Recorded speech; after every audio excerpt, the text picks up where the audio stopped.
friends! Today I'm reading Ninja Red Riding Hood by Rosen, Schwartz.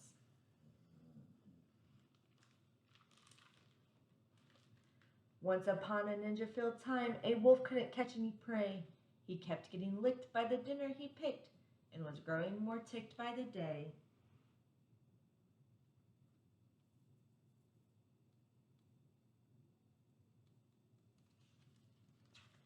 His belly was aching for bacon. "I'm wasting away," he complained. To huff and to puff was no longer enough, so he snuck into school to be trained.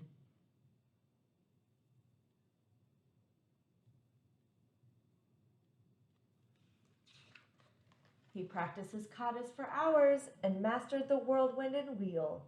He jackknifed and flipped, at last felt equipped to once again catch a good meal.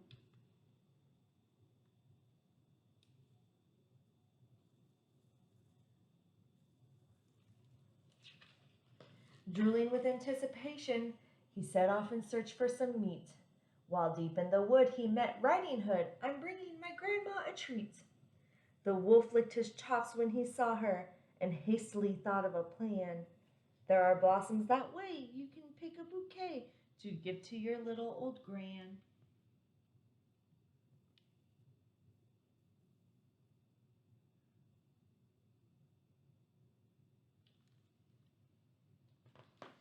Then the wolf took a shortcut to Grandma's, where he thought that he'd find her in bed. But Granny was gone, so he put her robe on and eagerly waited for Red.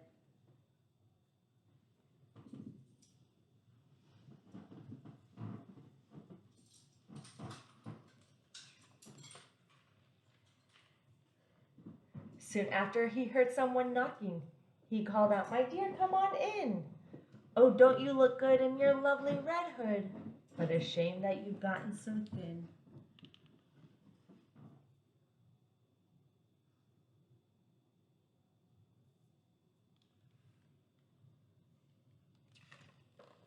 Little Red looked at her granny and said, "What on earth did you do?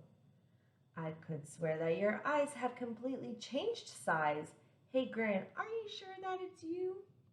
Of course it is me, my sweet darling. The better to see you, my dear. And your ears are so long, something really seems wrong. Oh, my girl, all the better to hear."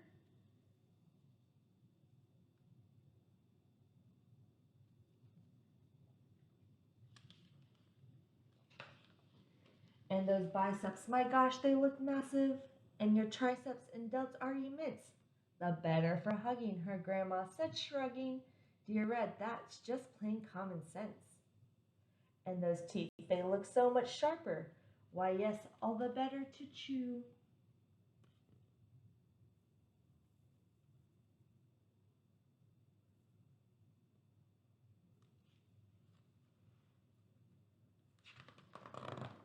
He jumped out of bed to gobble up bread, but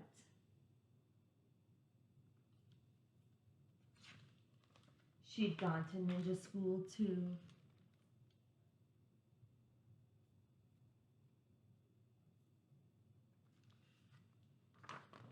She grappled and sideswiped and twisted and escaped from his clutches unscratched. She attempted a lock, but he managed to block. They appeared to be evenly matched.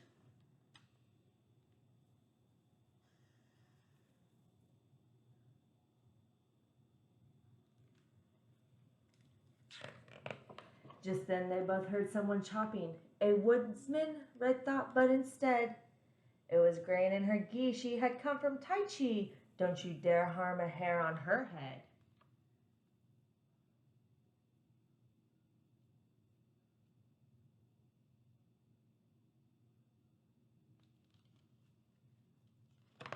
The wolf took a swing at that instant, but Red deftly dodged the attack. She got a good grip, threw him over her hip, and the wolf wound up flat on his back.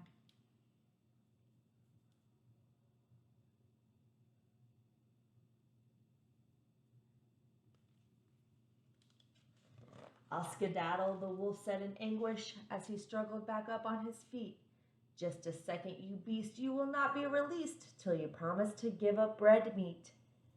Though his tummy still rumbled with hunger, the wolf faced his rival and vowed, Ninja Red, you have won. My meat days are done. Oh, Red Chen, said Gran, I'm so proud.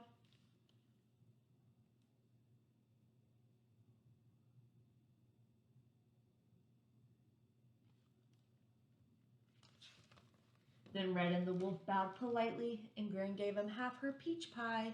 The wolf was a mess. He had way too much stress. I guess I'll give yoga a try.